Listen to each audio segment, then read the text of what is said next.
साहित्य में और किसी भी फील्ड में कैनोनाइजेशन का मतलब होता है ये बताना कि महान क्या है, श्रेष्ठ क्या है और किसको अच्छा माना जाना चाहिए।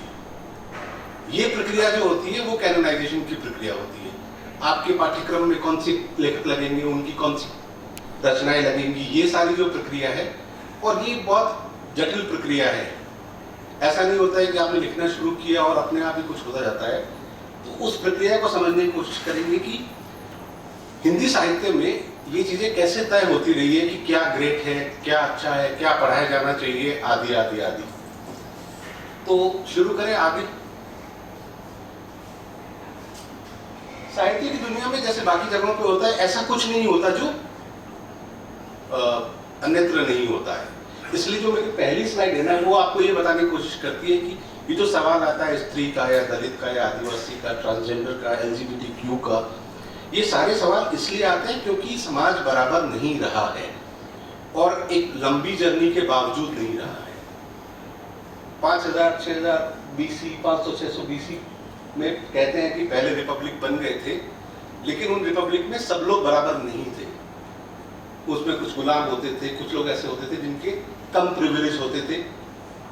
उसके बाद सीधा जंप करते हैं तो 1945 में पहली बार एक ऐसा डॉक्यूमेंट आया जिसने कहा कि अनकंडीशनली सब लोग बराबर हैं। ये किसी धर्म ने संभव नहीं किया, ये किसी धर्म गुरु ने संभव नहीं किया, ये किसी फिलोसॉफी ने संभव नहीं किया। ये संभव हुआ जब सेकेंड वर्ल्ड वॉर के बाद UN ने एक तरह का ग्रुप बनाया और उसमें तय हुआ कि जो बहुत बड़ा कत्लेआम यहूदियों का हुआ है, उसके बाद इसको रोकने के लिए कुछ ऐसा करने की जरूरत है कि आइंदा से कोई किसी भी तरह के दूसरे मनुष्य को अपने से कमतर मानते हुए इस तरह से खत्म करने की कोशिश न कर सके।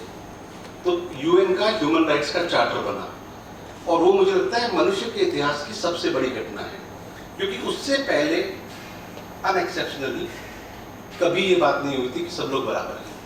अनकंडीशनली एट बर्थ सब लोग बराबर हैं। धर्मों में हमेशा कुछ न कुछ एक्सेप्शन होते हैं, किसी को ऊंचा किसी को नीचा माना जाता है। फिर उसके बाद जो भी हुआ, मतलब उसमें से अगर हम जंप करके सीधा अपने यहाँ तक आ जाए तो बड़ी इंपॉर्टेंट बात यह है कि 45 के उस UN ह्यूमन राइट्स चार्टर के बाद दुनिया भर में डेमोक्रेसीज आई।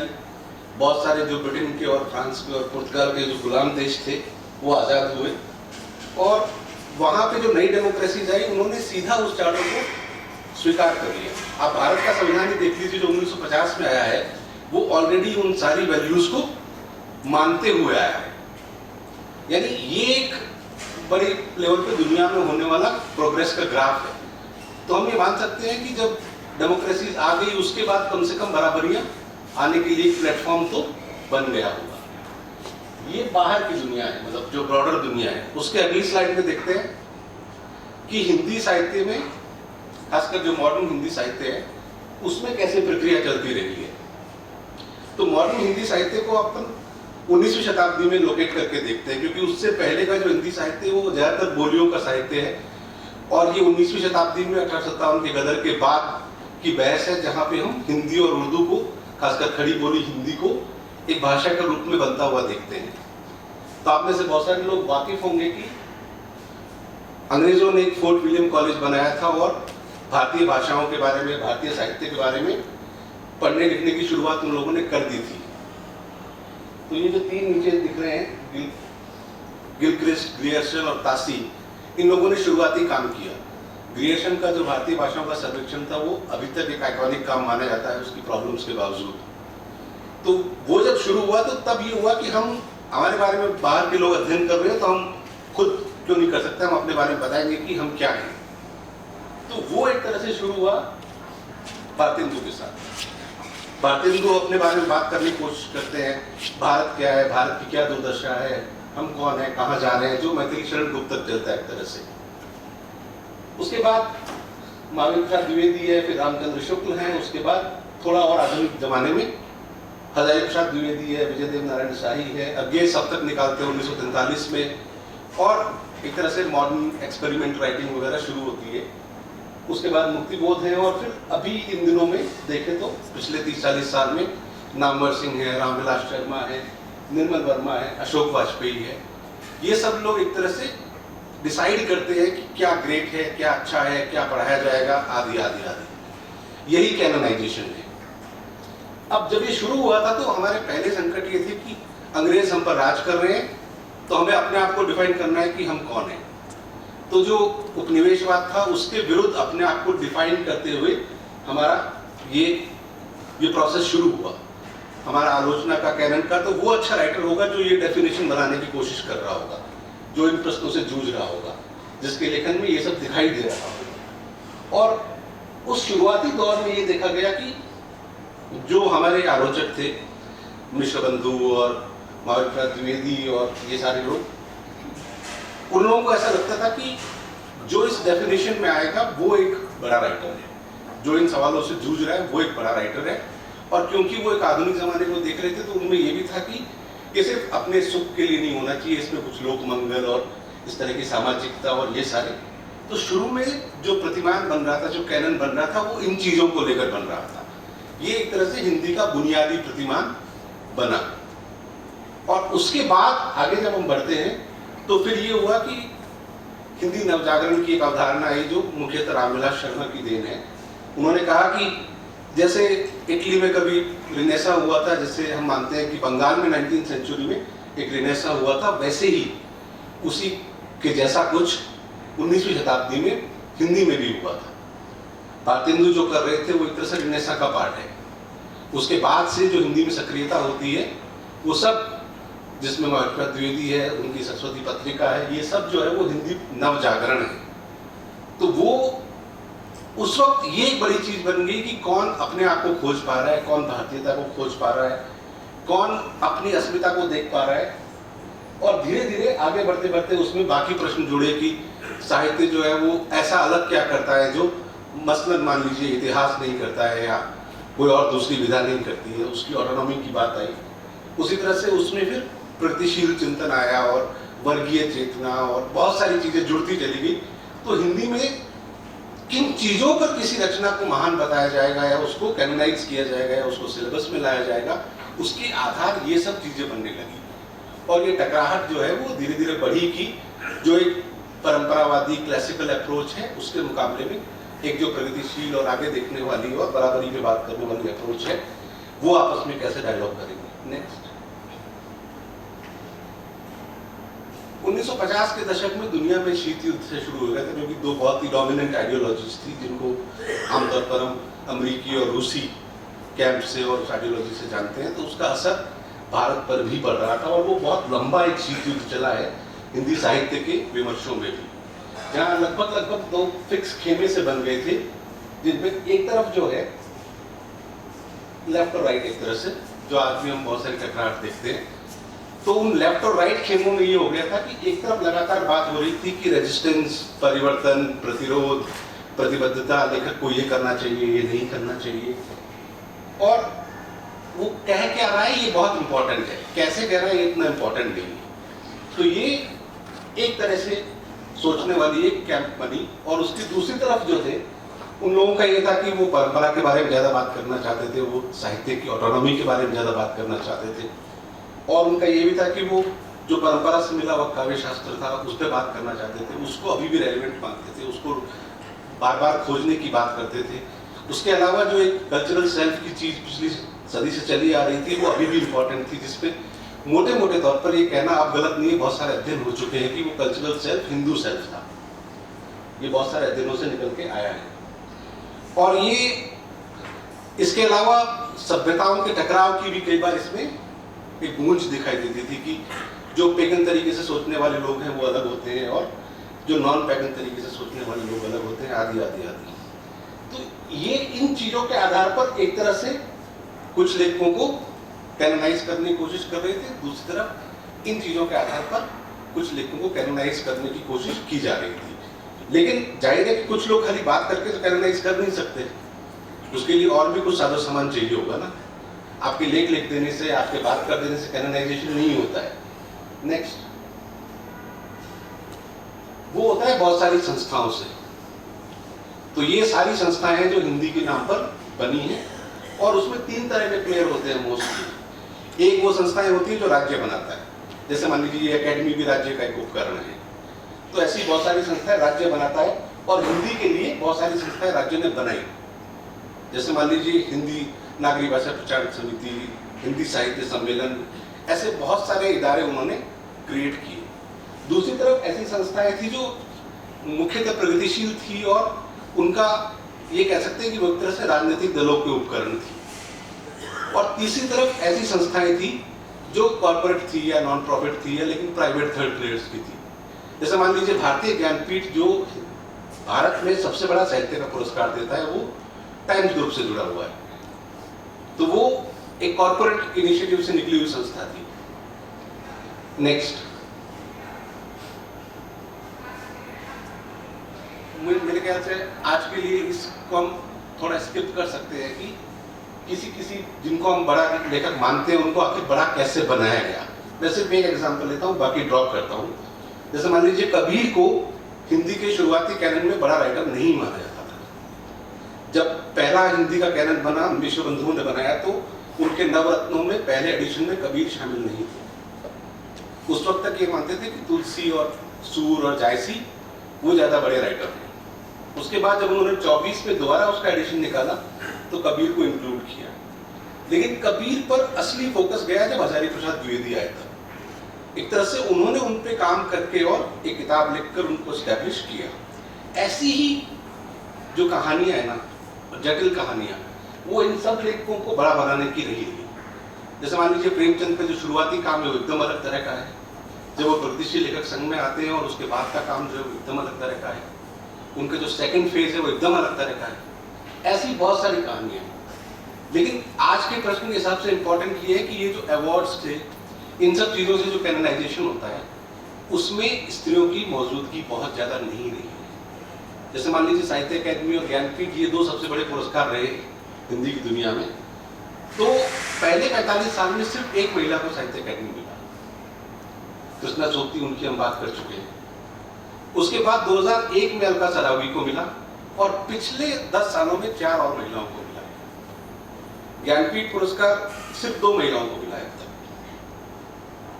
नेक्स्ट,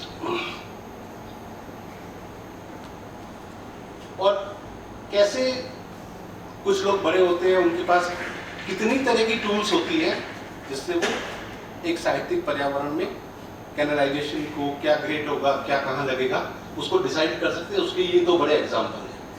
जैसे मान लीजिए नामवर सिंह हिंदी के सबसे बड़े व्यक्तित्वों में से एक है। उसका एक कारण उनकी प्रतिभा, उनका लेखन आदि है, लेकिन उसका एक कारण ये भी है कि उनके पास बहुत सारी संस्थाएं थी। जैसे मान लीजिए वो राजकमल प्रकाशन के सलाहकार थे, उनकी आलोचना पत्रिका के संपादक थे, साहित्य अकादमी में हिंदी के संयोजक और सलाहकार वो कई सालों तक रहे। उसके अलावा वो राजा राम मोहन राय लाइब्रेरी जो किताबें खरीदती है उसके लिए सलाह देने वाले व्यक्ति थे। उसके अलावा वो जेएनयू में भारतीय भाषा केंद्र के संस्थापकों में से एक थे। यानी उसके अलावा वो जो प्रगतिशील लेखक संघ था उसमें थे। यानी ये एक ऐसा व्यक्ति है जो आपकी किताब प्रकाशित करा सकता है, आपकी रचना प्रकाशित करा सकता है। ये एक ऐसा व्यक्ति है जो आपकी किताब बिकवा सकता है, आपकी किताब लाइब्रेरी में लगवा सकता है।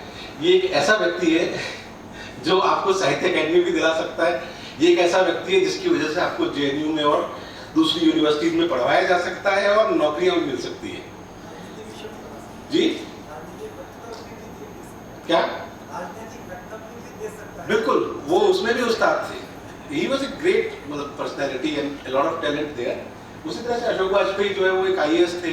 हालांकि ऐसा कहना बिल्कुल गलत होगा कि उनके आईएएस होने की वजह से वो बड़े लेखक बने खुद पर्सनली, क्योंकि वो 16 साल की उम्र से ही एक लेखक के तौर पर पहचान लिए गए थे। लेकिन उनके पास भी बहुत सारी संस्थाएं थी और उनके पास सदैव संस्थाएं रही है। रिटायर होने के बाद भी उनके पास संस्थाएं हैं।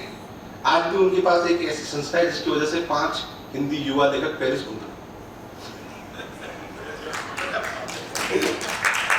तो कैनोनाइजेशन सिर्फ उसी से नहीं होता है कि आप लेख लिख रहे हैं, आप बात कर रहे हैं। इससे होता है कि आपके पास संस्थाएं हैं। इससे होता है कि आप उस पर एक डिस्कोर्स पैदा कर पा रहे हैं, आप उसके पीछे एक संस्थागत पुश दे पा रहे हैं। अब जब ये सब हो रहा था तो आपने देखा होगा सारे पुरुषों के चेहरे दिखाई दे रहे हैं यहाँ पर। इस पूरे में महिलाएं हैं, जैसे कृष्णा सोबती हैं, मृदुला गर्ग थी 70s में लिख रही थी, उषा प्रेमवदा लिख रही थी, उनको अच्छा लेखक ही माना जाता था हमेशा से, लेकिन कभी ऐसा नहीं हुआ कि उनको एक एक्सेप्शनल राइटर के तौर पर अलग से कैनोनाइज किया जाए। और ऐसा इसलिए नहीं था क्योंकि वो बहुत स्त्रीवादी बातें नहीं कर रही थी, बल्कि आप पाएंगे कि बहुत सारी जो हमारी कैनोनाइज्ड विमेन राइटर्स हैं, उन्होंने हमेशा ये कहा कि हम स्त्रीवादी नहीं हैं। कृष्णा जी ने भी बहुत ओपनली इसको कभी एंडोर्स नहीं किया फेमिनिज्म को उस तरह से। नेक्स्ट, तो अगर आप ये किसी स्टडी में देखेंगे ना, तो हिंदी का कैनोनाइजेशन अक्सर यहाँ आके रुक जाता है। ये लगभग 90 तक की कहानी है, 90-95 तक की। उसके बाद उनको लगता है कि हमारा कैनोनाइजेशन काम नहीं करेगा, क्योंकि उसके बाद हिंदी में कुछ उटपटांग होने लग गया। उसके बाद हिंदी में दलित और स्त्री और ये सब आने लग गया, तो अब हमारा कैनन काम नहीं करता है। हिंदी में कैनन पर एक किताब लिखी है डॉक्टर मृत्युंजय त्रिपाठी ने। इस पॉइंट पे आने के बाद उनके चैप्टर का नाम हो जाता है डीकैनोनाइजेशन, कि अभी तक कैनन बनाया था, अब कैनन टूट गया। लेकिन ये भी तो हो सकता है कि नया कैनन बन रहा हो, उसके लिए उस वक्त तो कम से कम कोई तैयार नहीं था। अगली स्लाइड। तो ये हुआ असल में, ये जो इधर वाले फोटोज हैं वो देश में जो हो रहा था उसके बारे में बताते हैं, क्योंकि ये बहुत ही इंटेंस टाइम है 90 के आसपास का। उस वक्त मंडल कमीशन की रिपोर्ट आती है जिसको वीपी सिंह लागू करते हैं। उसके अलावा उसी समय में डॉक्टर अंबेडकर को भारत रत्न देने की घोषणा होती है। ये वही समय है जब बाबरी मस्जिद गिरती है, और उसके 10 साल बाद गुजरात में कुछ होता है। तो समाज में ये सब कुछ जो हो रहा था उसका असर साहित्य की दुनिया में भी दिखाई दे रहा था, और जो पुराने कैनन्स थे उनको अपने आप को रीएडजस्ट करना था। कितना उन्होंने किया।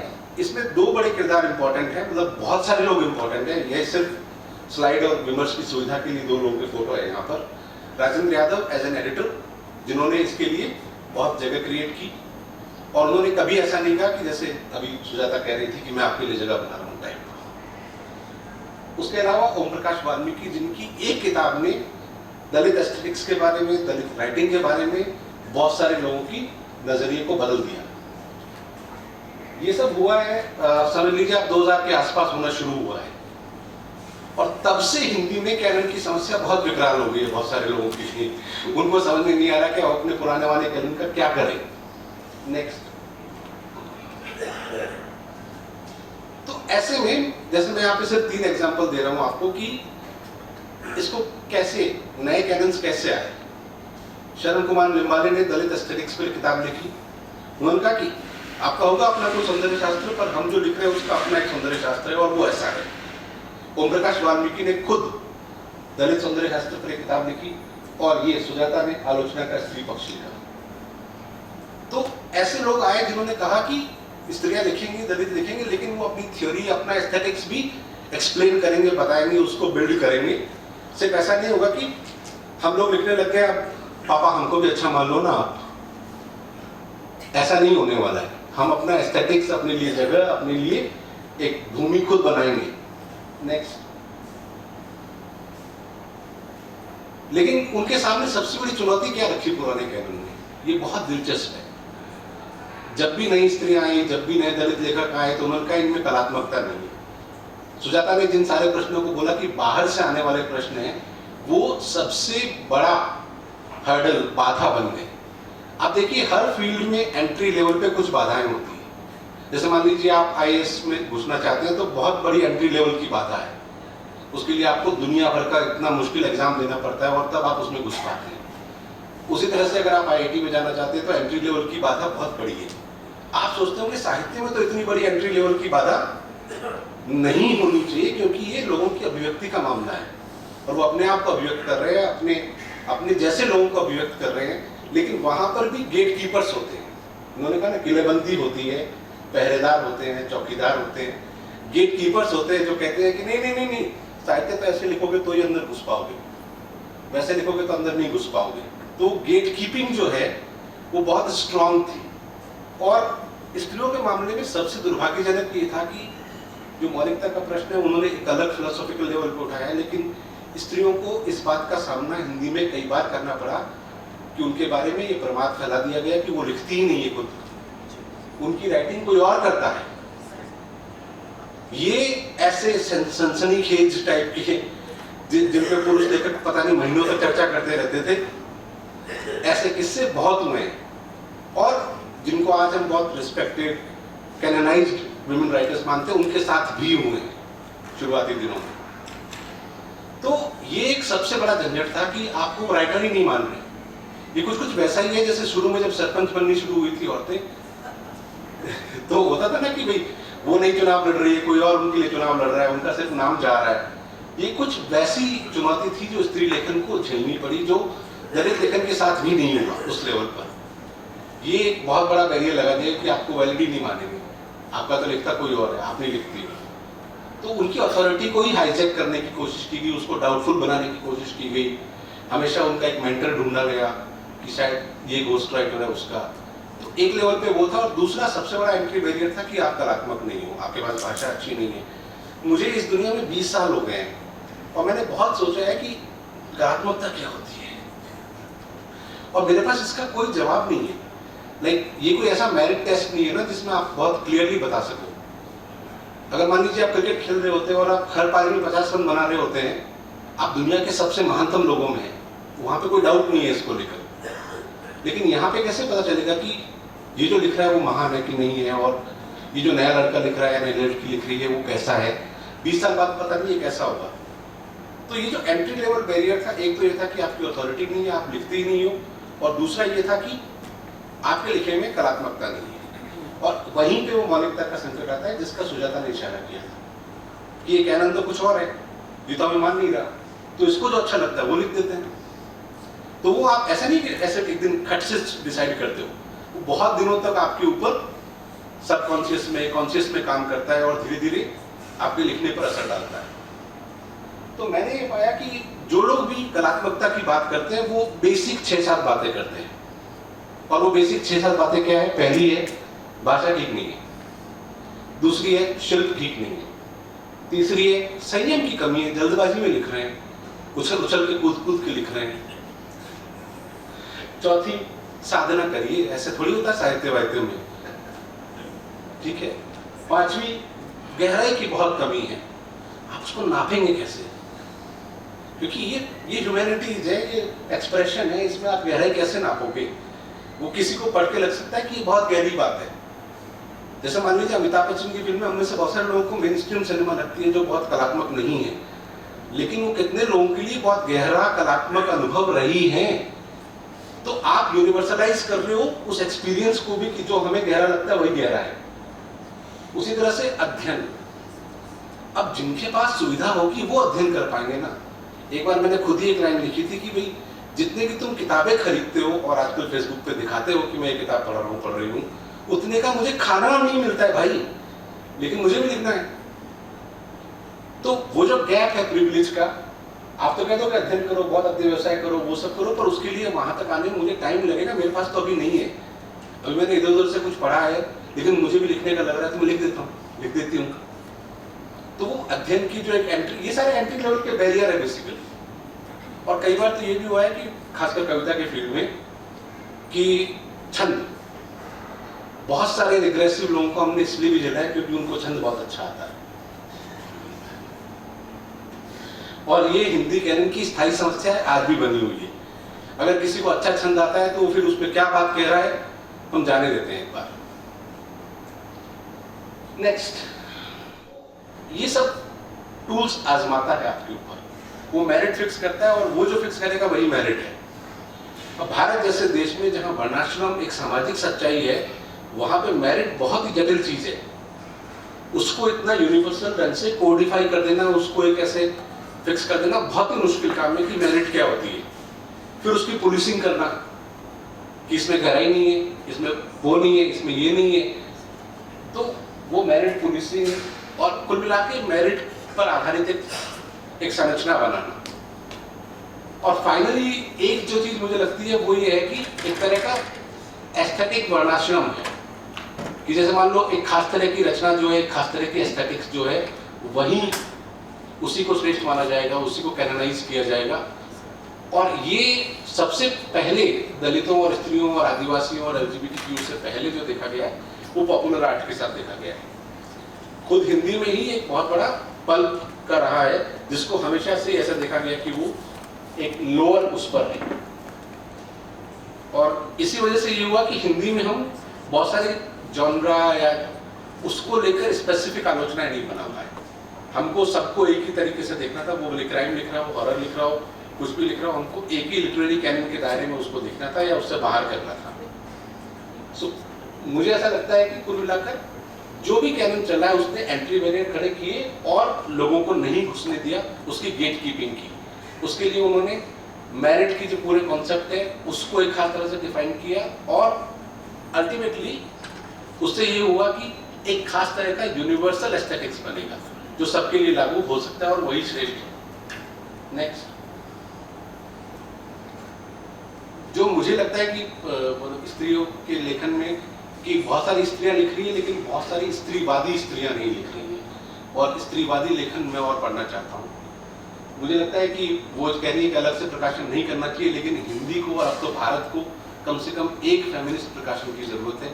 एक जो हुआ करता था वो बंद हो चला है, कैली फॉर वुमेन एक ही था, वो अंग्रेजी में था मुख्य था, उसके कुछ अनुवाद होते थे, लेकिन अब वो भी बंद हो गया है। तो मुझे लगता है भारतीय भाषाओं में खासकर एक तो उसकी एक फेमिनिस्ट प्रकाशन की भारतीय भाषाओं को जरूरत है।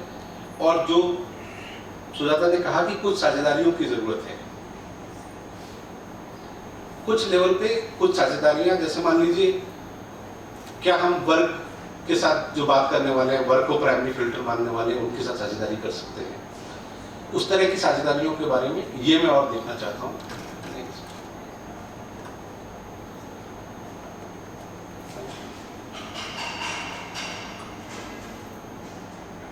अगर आप जानना चाहते हैं कि अभी हिंदी की दुनिया में क्या हो रहा है, तो जो पुराना कैनन था वो 2002 और 2014 के बाद से काफी डिसमेंटल सा हो गया है। उसमें से बहुत सारे किरदार नहीं है दुनिया में, और एक तरह का एक लिबरल लेफ्ट प्रोग्रेसिव टाइप का एक कैनन है। जो दलित साहित्य है उसने अपनी जमीन बना ली है, वो और हिंदी का जो मेन स्ट्रीम साहित्य है वो दोनों अलग अलग दुनियाओं में रहते हैं। जैसे दलित साहित्य वार्षिकी हर साल निकलती है, उसकी मिनिस्ट्री में कभी चर्चा नहीं होती है, जयप्रकाश कर्दम हर साल निकालते हैं। उसी तरह से जो फेमिनिस्ट राइटिंग है उसमें जो इंटरसेक्शनलिटी की बात थी वो कभी कभी होने लगी है कि वो आपस में कैसे एक दूसरे से बात करेंगे। उसके अलावा एक डिजिटल दुनिया है जो उभरी है और उसमें कुछ डिजिटल प्लेटफॉर्म्स हैं, और कम से कम अब हम ये कह सकते हैं कि हिंदी में एक proper popular commercial successful publication है जो रीडर फोकस के साथ जा रहा है। वो अभी इस कैनन के दायरे में नहीं है, वो मुख्यतः बेस्ट सेलर के दायरे में है,